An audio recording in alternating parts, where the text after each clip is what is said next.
ನಮಸ್ಕಾರ ವೀಕ್ಷಕರೇ, ನಾನು ನಿಮ್ಮ ಬೀನಾ ಚಂದ್ರು. ನಾನು ಈ ದಿನ ಮಟನ್ ಕೈಮಾ ಗ್ರೇವಿ ಹೇಗೆ ಮಾಡೋದು ಅಂತ ಹೇಳ್ಕೊಡ್ತೀನಿ.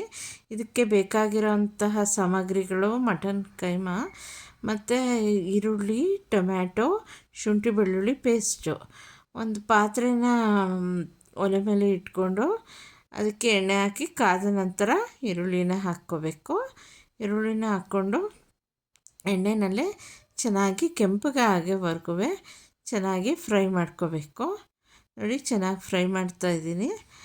ಒಂದೆರಡು ನಿಮಿಷ ಆದಮೇಲೆ ಇದಕ್ಕೆ ಟೊಮ್ಯಾಟೊವನ್ನು ಸೇರಿಸ್ಬೇಕು. ಸಣ್ಣದಾಗಿ ಹೆಚ್ಚಿಟ್ಕೊಂಡಿರೋಂಥ ಟೊಮೊಟೊನ ಈಗ ಹಾಕ್ತಾಯಿದ್ದೀನಿ. ಟೊಮೊಟೊ ಅದು ರಸ ಬಿಟ್ಕೊಂಡು ಚೆನ್ನಾಗಿ ಮೆತ್ತಗಾಗೋವರೆಗೂ ಅದನ್ನು ಎಣ್ಣೆನಲ್ಲೇ ಫ್ರೈ ಮಾಡ್ಕೋಬೇಕು.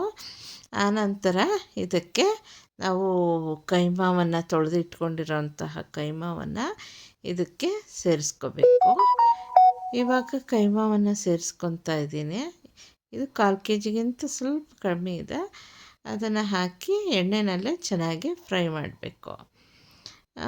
ಇವಾಗ ಅದೆಲ್ಲ ಚೆನ್ನಾಗಿ ಈರುಳ್ಳಿ ಟೊಮೊಟೊ ಎಲ್ಲ ಕೈಮಾ ಜೊತೆಗೆ ಮಿಕ್ಸ್ ಆಗಬೇಕು. ಆ ರೀತಿ ಚೆನ್ನಾಗಿ ಅದನ್ನು ತಿರುಗಿಸ್ಕೋಬೇಕು. ಇವಾಗ ನಾನು ಇದಕ್ಕೆ ಶುಂಠಿ ಬೆಳ್ಳುಳ್ಳಿ ಪೇಸ್ಟನ್ನು ಸಹ ಆ್ಯಡ್ ಮಾಡ್ಕೊತಾ ಇದ್ದೀನಿ. ಶುಂಠಿ ಬೆಳ್ಳುಳ್ಳಿ ಪೇಸ್ಟ್ ಹಾಕಿ ಅದು ಹಸಿ ವಾಸನೆ ಹೋಗೋವರೆಗೂ ಚೆನ್ನಾಗಿ ಫ್ರೈ ಮಾಡ್ಕೋಬೇಕು. ಇವಾಗ ಇದಕ್ಕೆ ಮಸಾಲೆ ಐಟಮ್ಗಳು ಹಾಕಬೇಕು. ನಾನು ಮೊದಲಿಗೆ ಉಪ್ಪು ಹಾಕ್ಕೊಂಡೆ.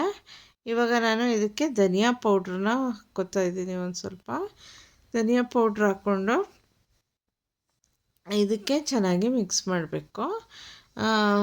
ಆನಂತರ ಇದಕ್ಕೆ ನಾನು ಸ್ವಲ್ಪ ಅರಿಶಿಣವನ್ನು ಸಹ ಸೇರಿಸ್ಕೊತಾ ಇದ್ದೀನಿ. ಅರಿಶಿಣ ಹಾಕಿ ಅದನ್ನು ಚೆನ್ನಾಗಿ ಎಣ್ಣೆನಲ್ಲೇ ಮಿಕ್ಸ್ ಮಾಡಬೇಕು. ಆಮೇಲೆ ಇದಕ್ಕೆ ನಾವು ಅಚ್ಕಾರದ ಪುಡಿನೂ ಸಹ ಒಂದು ಸ್ಮಾಲ್ ಸ್ಪೂನಷ್ಟು ಅಚ್ಕಾರದ ಪುಡಿನೂ ಸಹ ಸೇರಿಸ್ತಾ ಇದ್ದೀನಿ. ತುಂಬ ಖಾರ ಆಗ್ತಾಯಿಲ್ಲ, ತುಂಬ ಖಾರ ಆಗಿಬಿಟ್ರೆ ಅಂತ ನಾನು ಸ್ವಲ್ಪ ಖಾರ ಹಾಕ್ಕೊತಾ ಇದ್ದೀನಿ. ಅಚ್ಕಾರದ ಪುಡಿ ಹಾಕಿ ಅದನ್ನು ಚೆನ್ನಾಗಿ ಮಿಕ್ಸ್ ಮಾಡಬೇಕು. ಇವಾಗ ನಾನು ಇದಕ್ಕೆ ಮಟನ್ ಮಸಾಲೆನೂ ಸಹ ಸೇರಿಸ್ತಾ ಇದ್ದೀನಿ. ಸ್ವಲ್ಪ ಯಾವುದಾದ್ರೂ ಮಟನ್ ಮಸಾಲೆ ಅಂಗಡಿಯಿಂದ ತಂದಿದ್ದು ಅದನ್ನು ಆ್ಯಡ್ ಮಾಡ್ಕೋತಾ ಇದ್ದೀನಿ.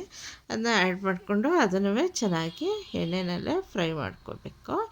ಆನಂತರ ಇದಕ್ಕೆ ಸ್ವಲ್ಪ ನೀರು ಹಾಕಿ ಸ್ವಲ್ಪ ನೀರು ಹಾಕಬೇಕು. ಇದು ತಿಕ್ಕ ಗ್ರೇವಿ ಅಲ್ವಾ, ಅದರಿಂದ ಸ್ವಲ್ಪ ನೀರು ಹಾಕಿ ಇದನ್ನು ಚೆನ್ನಾಗಿ ಬೇಯಿಸ್ಕೊತಾ ಇದ್ದೀನಿ. ಮಟನ್ ಕೈಮಾ ಆದ್ದರಿಂದ ಇದೊಂದು ಸ್ವಲ್ಪ ಚೆನ್ನಾಗಿ ಬೇಯಬೇಕು. ಒಂಚೂರು ಪೆಪ್ಪರ್ ಪೌಡ್ರನ್ನೂ ಸಹ ಆ್ಯಡ್ ಮಾಡಿಕೊಂಡೆ ಮತ್ತು ಕೊತ್ತಂಬರಿ ಸೊಪ್ಪನ್ನು ಸಹ ಆ್ಯಡ್ ಮಾಡಿಕೊಂಡೆ. ಇದನ್ನು ಚೆನ್ನಾಗಿ ಗ್ರೇವಿನ ತಿಕ್ಕಾಗಿರುವಂಗೆ ನೋಡ್ಕೋಬೇಕು. ಮಾಡಿ ಚೆನ್ನಾಗಿ ಕುದ್ಕೊಂಡಿದೆ. ಈಗ ಮಟನ್ ಕೈಮಾ ರೆಡಿ ಇದೆ. ಇದನ್ನ ಚಪಾತಿ, ದೋಸೆ, ಬ್ರೆಡ್ ಜೊತೆ ತಿನ್ಬೋದು. Thanks for watching.